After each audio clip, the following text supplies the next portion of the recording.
तो शपथ ग्रहण कार्यक्रम पूरी तरीके से खत्म हो चुका है। प्रधानमंत्री अभिवादन स्वीकार कर रहे हैं। पटना के गांधी मैदान की सीधी तस्वीरें इस वक्त आपके सामने, और देखिए ये तस्वीर बहुत कुछ कहती है। फिर एक बार नीतीश कुमार, जो नारा भारतीय जनता पार्टी की तरफ से भी दिया जा रहा था, शुरुआत में थोड़ी हिचकिचाहट थी, लेकिन उसके बाद तस्वीर किस तरीके से बदली वो आप देख सकते हैं। और यहाँ पर माननीय प्रधानमंत्री बिहार की जनता का अभिवादन। लोकप्रिय नेता हमारे इस बिहार की धरती पर हैं। एक अवतारी पुरुष, एक ऐसा पुरुष जिसने भारत को नई ऊंचाइयों पर ले जाने का संकल्प किया है। बिहार का आह्वान, बिहार की ताली, बिहार वाली ताली माननीय प्रधानमंत्री जी के लिए। बहुत ही तो ये बिहार की तस्वीर है, बिहार के पटना के गांधी मैदान की आप तस्वीरें यहाँ पर देख रहे हैं, जहाँ पर लोकतांत्रिक जो सफर है नीतीश कुमार का मुख्यमंत्री के तौर पर, वो एक बार फिर शुरू होता है। ये पटना का ऐतिहासिक गांधी मैदान है, जहाँ से आपातकाल के खिलाफ लोकतंत्र की आवाज़ को बुलंद करने की कोशिश की गई थी। ये वो सूबा बिहार है जहाँ ईसा से कई सौ साल पहले वैशाली में भी लोकतंत्र की झलक देखने को मिलती है। उसी बिहार में उस लोकतंत्र के सफर को नीतीश कुमार अब आगे बढ़ाएंगे। लेकिन ये जो तस्वीर थी एक बार फिर दोबारा दिखाने की कोशिश करेंगे, जहां देखिए गमछा हिलाते हुए प्रधानमंत्री एक बार फिर नजर आ रहे हैं। और पयोधी ये तस्वीरें प्रचार के दौरान हेलीपैड के नजदीक रैली से, मंच से लगातार नजर आ रही थी। और जैसा आपने कहा था, भारतीय जनता पार्टी के राष्ट्रीय मुख्यालय में भी जब पहुंचे थे प्रधानमंत्री नरेंद्र मोदी, तो इसी तरीके से गमछा लहराते हुए नजर आए थे। यानी अब सोच लीजिए, अब से बिहार का गमछा जो है वो फेमस हो गया है। वहां पर बिहार के गमछे की चुनाव के दौरान जो बिक्री बढ़ी थी, वहां के लोगों में बड़ा उत्साह नजर आ रहा था और लोग गमछा पहनकर निकल रहे थे वहां पर, ये बताने के लिए कि देखिए हम इसका समर्थन करते हैं। लेकिन फिर ये हमने वोटों में तब्दील होते भी देखा, और उसी का ये नतीजा है जो मंच से इस वक्त हमने देखा। प्रधानमंत्री नरेंद्र मोदी और नीतीश कुमार के साथ जो पूरा संगठन है, पूरा जो एनडीए है, आप देखिए एक साथ नजर आ रहा है। और ये वो मुख्यमंत्री हैं जो एनडीए शासित राज्यों के मंच पर पहुंचे हैं, सभी का अभिवादन स्वीकार करते और इन तमाम मुख्यमंत्रियों ने भी दिन रात एक किया हुआ था। मोहन यादव मध्य प्रदेश के मुख्यमंत्री लगातार बिहार के अलग अलग विधानसभा क्षेत्रों में प्रचार कर रहे थे। मौसम खराब था, बारिश थी, हेलीकॉप्टर नहीं उड़ पा रहा था, उसके बावजूद वो एयरपोर्ट पर भी घंटों इंतजार करते नजर आए।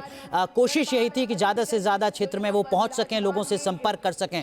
उत्तर प्रदेश के मुख्यमंत्री योगी आदित्यनाथ, जो स्टार प्रचारक थे, जिनकी बिहार में सबसे ज्यादा डिमांड थी मुख्यमंत्री के तौर पर, भीड़ भी थी बहुत ज्यादा, उन्होंने भी रैलियां की हैं, लगातार उन्होंने विपक्ष पर हमला बोला। और जो स्ट्राइक रेट है योगी आदित्यनाथ की चुनावी रैलियों का, उसने ये साबित किया कि जहां जहां योगी आदित्यनाथ ने चुनावी रैलियां की बिहार में, वहां वहां भारतीय जनता पार्टी को और उसके सहयोगियों को जीत हासिल हुई है। लगातार भारतीय जनता पार्टी का जो बूथ मैनेजमेंट है, चुनाव का प्रबंधन है, वो एक बार फिर बिहार में देखने को मिला है, जहां पर हर एक विधानसभा में कई दिग्गज नेता डेरा डालकर बैठे हुए थे। कोशिश यही थी कि किसी भी तरीके से कोई कमी ना छूट जाए, हर सीट को जीतना सुनिश्चित किया जाए। ये प्रबंधन भारतीय जनता पार्टी का, जिसको मुझे लगता है कि बाकी पॉलिटिकल पार्टीज को भी सीखना समझना चाहिए। हालांकि अब 2014 से लेकर अब तक काफी देर भी हो चुकी है। और बिल्कुल, और इस बात का जिक्र हालांकि इनके विरोधी करते आए हैं, वो ये कहते आए हैं कि अगर भले ईवीएम पर सवाल उठा दे, चुनाव आयोग पर सवाल उठाए, लेकिन इस बात को नकार नहीं सकते कि अगर चुनाव लड़ने की रणनीति सीखनी है तो आपको बीजेपी से सीखनी होगी, आपको एनडीए से सीखनी होगी। और सबसे बड़ी बात यह आप देखिए कि बिहार के चुनाव में एक गठबंधन के तौर पर जो प्रदर्शन किया गया एनडीए की तरफ से, वो इसलिए भी उसकी तारीफ हो रही है क्योंकि वो इंडिया गठबंधन जो कितनी बार कई मंचों पर बना, टूटा, फिर दोबारा जब वो आया तो कैसे ये कहा जा रहा था कि इस बार तो हो सकता है कि वो कमाल कर जाए, फिर चाहे उसमें लेफ्ट के नेता क्यों ना हो, उनकी भी जो भागीदारी नजर आ रही थी शुरुआती दौर में चुनाव प्रचार के दौरान, उसकी भी सराहना हो रही थी। लेकिन फिलहाल आज की जो तस्वीर है, ये सब कुछ बयां कर देती है उन सारी चीजों पर। ये देखिए दो तस्वीरें हम आपको दिखा रहे हैं, ये वही तस्वीर जिसका जिक्र हमने आपसे पहले किया। जीत के बाद जब मुख्यालय पहुंचे थे,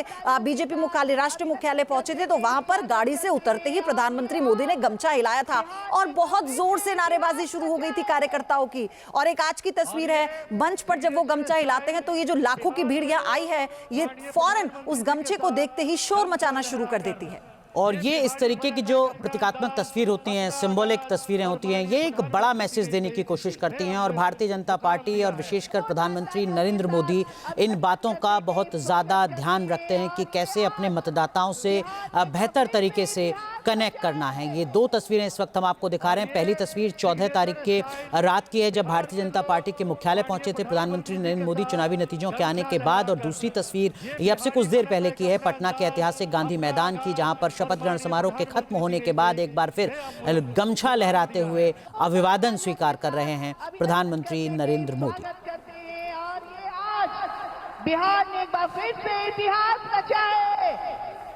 और ये एक संवाद भी है, एक तरह का देश के प्रधानमंत्री का संवाद है देश की जनता से। आप देखिए कि सबके साथ तो वो जब अगर बातचीत करना असंभव हो तो एक सिंबल बन जाता है और उसमें पता लग जाता है लोगों को कि देखिए ये हमारा अभिवादन है जो प्रधानमंत्री स्वीकार कर रहे हैं। और यही कारण है कि ये जीत का परचम इस बार इस गमछे के जरिए लहराया गया और यही मैसेज देने की कोशिश की गई है। और ये दो तस्वीरें जो हैं ये बताती हैं कि ये जीत कितनी भव्य है और आने वाले पश्चिम बंगाल के विधानसभा चुनाव पर इसका क्या असर पड़ता है ये भी आने वाले वक्त में तय हो जाएगा।